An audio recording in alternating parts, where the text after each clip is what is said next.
Assalamualaikum warahmatullahi wabarakatuh, and a very good afternoon to all. It is my honor to welcome each and every one of you to today's forum titled Shariah Analysis of the Geneva Gold Case. My name is Umi Shafira and I will be your moderator for this session. Before we begin with our discussion, allow me to provide some background on the case that brings us together today. Genneva, Malaysia SDN BSG was a gold trading company that attracted thousands of Muslim investors across Malaysia between 2008 and 2012. The company marketed its product as a Sharia compliant gold buyback scheme where investors would purchase gold at premium prices and receive monthly hiba, which mean gifts or bonus as a return. At its peak, Geneva managed assets estimated at over 10 billion ringgits.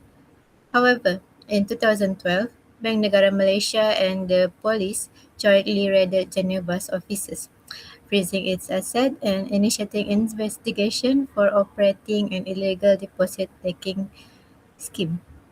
Today, we bring together a distinguished panel of scholars and analysts to discuss the case through the lens of Sharia. Without further ado, let us begin with the understanding of the foundation of this case. As our first panelist, Sir Lutfi Aiman, could you please walk us through the nature of the Geneva case and identify the key issue that led to its downfall? Assalamualaikum warahmatullahi wabarakatuh. Thank you to our moderator. My name is Muhammad Lutfi Aiman bin Zuredi and I will answer that question. In Genneva case, several important Sharia and ethical concerns can be identified. The first issue is gharar. In Islamic commercial law, a transaction should be conducted with clear terms and certainty. This is to protect the right of our party involved. However, in the Geneva case, concern arose regarding the actual ownership and delivery of gold purchased by customer. This is which report indicate that thousands of customers who had fully paid for gold product did not receive the gold as expected.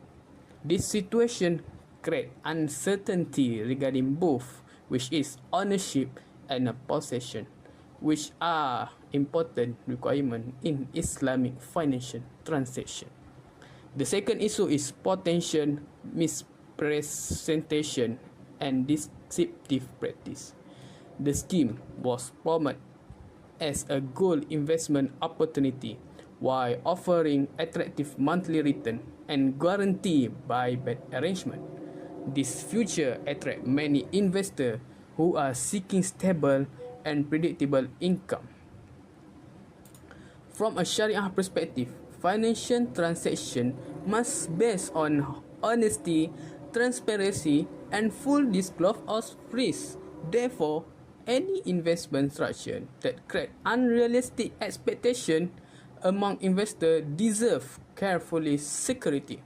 Another significant concern is financial harm, or we call it darar. In Islamic laws, great emphasis on protecting individuals from financial exploitation and unnecessary loss. Following the collapse of the scheme, many investors reported suffer substantial financial loss, while public confidence in gold investment active was also affected. Apart from a legal concern, the case also highlights several ethical issues. For example, the use of aggressive marketing strategy and the emphasis on high return may have influenced investment decision without ensuring that investors fully understood that associated risks. In addition, the promotion of Sharia compliant claim requires a high level of integrity, transparency, and accountability, especially when targeting Muslim investors. The impact of this case extends beyond individual investor. Financial loss experienced by customer to a decline in public trust toward gold investment scheme and create uncertainty regarding the credibility of similar financial product in the market. Moving to the second part, which is nature of the case. In the fiqh mu'asarah, Taqi fiqh refer to the process of classifying in contemporary issue into its appropriate Islamic legal category before determining its ruling. This process is important because Islamic rulings are based on the actual structure and substance of a transaction, rather than its label or appearance. In the case of Genneva, the scheme can be classified as a contemporary financial and investment activity involving gold-based transaction. Although the arrangement involved the buying and selling of gold, investors were primarily attracted by promised return and buyback arrangement rather than by ownership of gold. Therefore, the case cannot simply be viewed as an ordinary gold sale. Instead, it represents a modern financial arrangement that combines elements of gold trading, investment activity, and commercial promotion. This classification is important because it provides the foundation for further Sharia analysis regarding whether the structure comply with Islamic commercial principle. In conclusion, the Geneva case raises concern relating to the uncertainty, potential misrepresentation, financial harm, and ethical responsibility. Lastly, it also demonstrates the importance of properly classifying contemporary financial products before determining their Sharia ruling. I will pass the mic to the moderator by. Thank you, Panel 1, for the clear breakdown.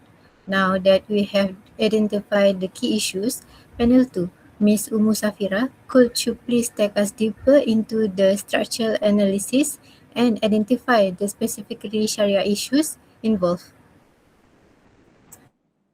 Thank you for the question, moderator. So, before identifying the Sharia issues, it is important to understand how the Geneva scheme was structured. So, on the surface, Geneva presented itself as a gold trading business. Investors would purchase physical gold from the company at a price that was often higher than the market value. So in return, Geneva promised monthly returns, which they referred as hibah or gifts. At the same time, Geneva offered a buyback arrangement. This means investors were given the option to sell the gold back to the company at a predetermined price after a certain period. So if we look closely, the structure was not just a simple gold sale. It involved three key elements. First, the purchase of gold. Second, the promise of monthly returns. And third, the company's commitment to repurchase the gold. This created a situation where many investors were not actually interested in owning or trading gold. Instead, they were attracted by the regular returns being offered. As a result, the transaction functioned more like an investment scheme than a genuine gold trading activity. Next, I will explain about the next question. So based on the structural analysis, there are three main Sharia issues that can be identified. The first issue is non-compliance with buy as sold requirements. In Islamic finance, gold is classified as a riba item. Therefore, when gold is exchanged for money, ownership and possession of the gold must be properly transferred to the buyer. However, reports show that some investors had paid for the gold but did not receive physical possession of it. This raises questions about whether the transaction fulfilled the Sharia requirement of qabdu or possession. The second issue is gharar, which means excessive uncertainty. Investors were promised monthly returns and a future buyback arrangements, but there were concerns about whether the company actually had sufficient assets to meet these obligations. So when there is uncertainty regarding the delivery of assets or fulfillment of contractual promises, it may fall under the prohibition of gharar in Islamic commercial law. The third and the most significant issue is the potential element of riba. Although the monthly payments were labeled as hiba, investors expected to receive these returns regularly, regardless of market performance. So in Islam, profit should come with risk, based on the principle of al-ghunmu bil-ghurmi, which means gain is justified only when risk is borne. So when returns are effectively guaranteed, that may resemble interest rather than genuine trading profit. Therefore, the main Sharia concerns in the Geneva case relate to precision of gold, uncertainty in the transaction, and the nature of the promised returns. So these combined concerns raise serious questions about whether the scheme complies with Sharia principles. So that's all from me. I will pass to the moderator. Thank you. Okay, thank you, panel 2. You have clearly shown us where the scheme went wrong from an Islamic perspective. Now, panel 3, Sir Ahmad Azamuddin, could you please conduct the Maqasid Sharia analysis and justify the benefit against the harm in this case? Okay, thank you to our moderator for this session. Assalamualaikum warahmatullahi wabarakatuh. I am Ahmad Azamuddin, and today I would like to share my analysis about the Geneva Gold investment based on the framework of Maqasid al-Shari'ah. So, to begin with, Maqasid al-Shari'ah refer to the higher objective of Islamic law. In main purpose is to protect human welfare and prevent harm. So, as we know, there are five types of Maqasid Shariah, which is the protection of religion, the protection of life, the protection of intellect, the protection of lineage, and lastly is the protection of the wealth. So, on the next slide, let me explain on how Geneva Gold investment related to these five objectives on the Maqasid analysis. Starting with the protection of religion, or hifz ad-din, gold investment can provide for the Muslim with a halal alternative to conventional investment that may involve alternative to conventional that may involve interest or riba. This is a positive contribution because it supports Sharia compliant financial. However, if the investment involve for example, for the unallocated gold, the ownership is differ, so that it's become uncertainty, and it may lead to the element of riba and gharar, which are prohibited in Islam. And for the secondly is the protection of life, or hifzu annas. Investing in good can help individual preserve their purchasing power and prepare for future financial need. This promotes financial security and overall well-being. However, if the investment fail or investors suffer from major losses, it may negatively affect their livelihood and quality of life. And for the third is the protection of intellect, or we call it as sif al-aql. Clear contract and transparency investment procedure enable investor to make informed decision. This encourage knowledge and responsible financial planning for the investor. On the other hand, complex investment scheme can create confusion and uncertainty, especially among inexperienced investor. And for the fourth market Sharia is the protection of lineage. A successful investment can help families preserve wealth and pass it on for the future generation. This strengthens family financial stability, and however, if losses occur during the investment, the family inheritance and financial security may be affected as well. And lastly is the protection of lineage, which is hifzu anas. Gold is widely recognized as a store of a value and a hedge against inflation. Therefore, it can help preserve wealth over time. However, risks such as fraud, insolvent, and mismanagement can result in the loss of investor asset, which directly contradict with this objective. And now let us discuss to the balance between maslahah and mafsadah. From the perspective of maslahah, Geneva Gold investment offers several benefits.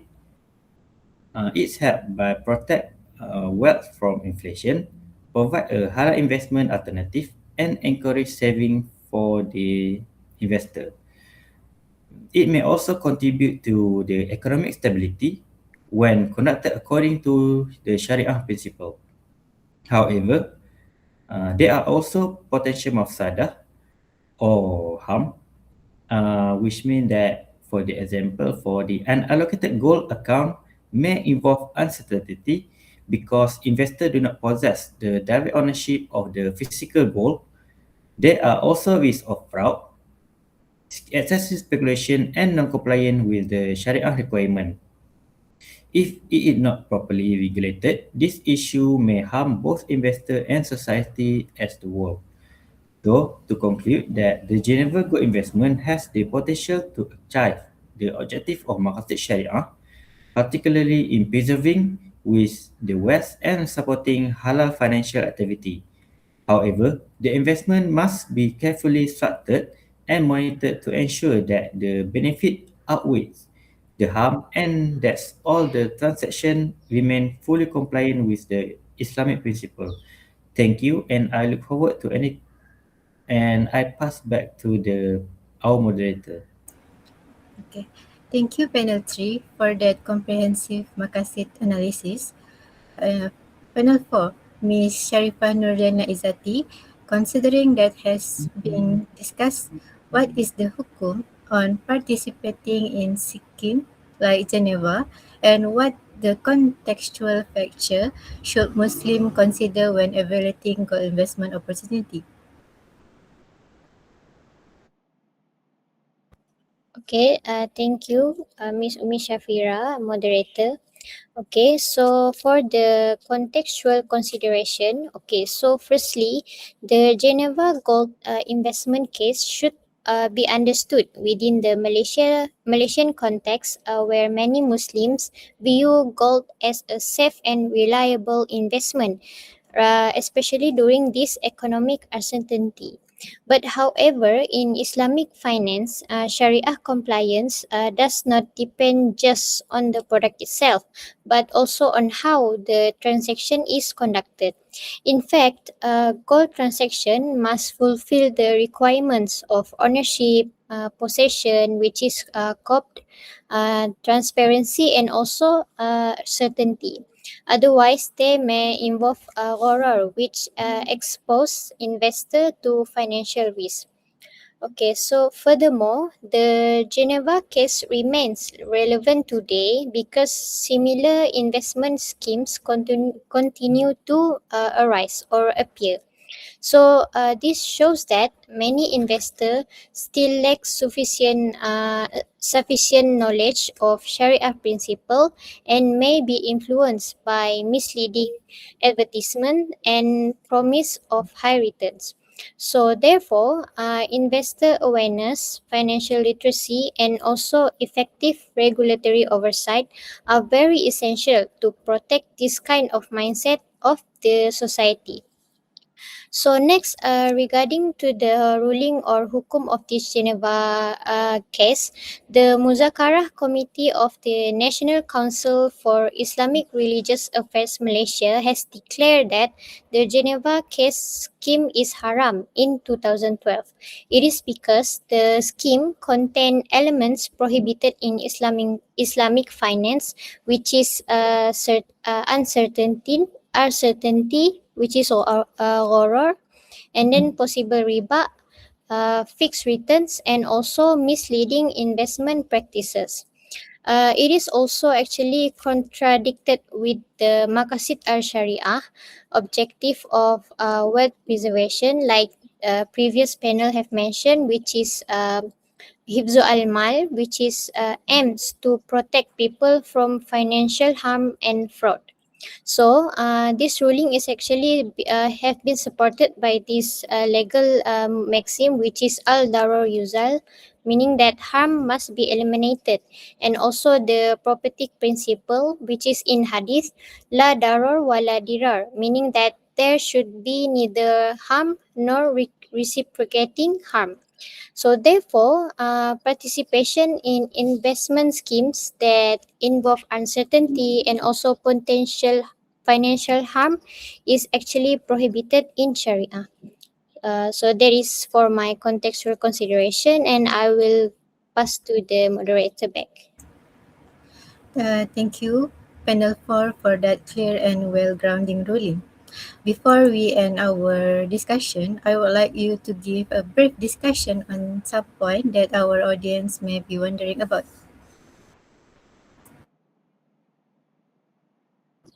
Okay, so for the discussion of all of this topic about the Geneva case, so actually the Geneva case has teach us four important lessons, which is the first one is Sharia compliance is not just determined by the investment asset, but also by the transaction structure, transparency, and also ethical conduct. And the second one, Islamic finance emphasize ethics such as integrity, honesty, and also transparency. And the third one we can get is even though profit is allowed in Islam, but it must come from halal and ethical business activities. And the final point I would like to add is this case actually highlights the importance of financial literacy and Sharia awareness, and also the Maqasid al Sharia principle of Hifzu al Mal, or preservation of wealth. So that is just this is only my opinion. I will give back to the moderator. Okay, thank you again, Panel 4, uh, for the discussion of our topic for today. Alhamdulillah, we have come to the end of our forum. Uh, today forum remind Today forum remind us that the Sharia is not merely a set of rules; it is a living framework designed to protect human welfare, preserve justice, and uphold the dignity of the believer in every dimension of life, including financial transaction. The Geneva case is a painful chapter in Malaysia's Islamic finance history, but it teaches us to be more vigilant, more educated, and more demanding of genuine Sharia compliance. Then something good will have emerged from it. On behalf of all our panelists, I would like to thank each and every one of you for your time, knowledge, preparation, and insight for today's forum. We will close this forum with Tasbih Kifara and Suratul Alas.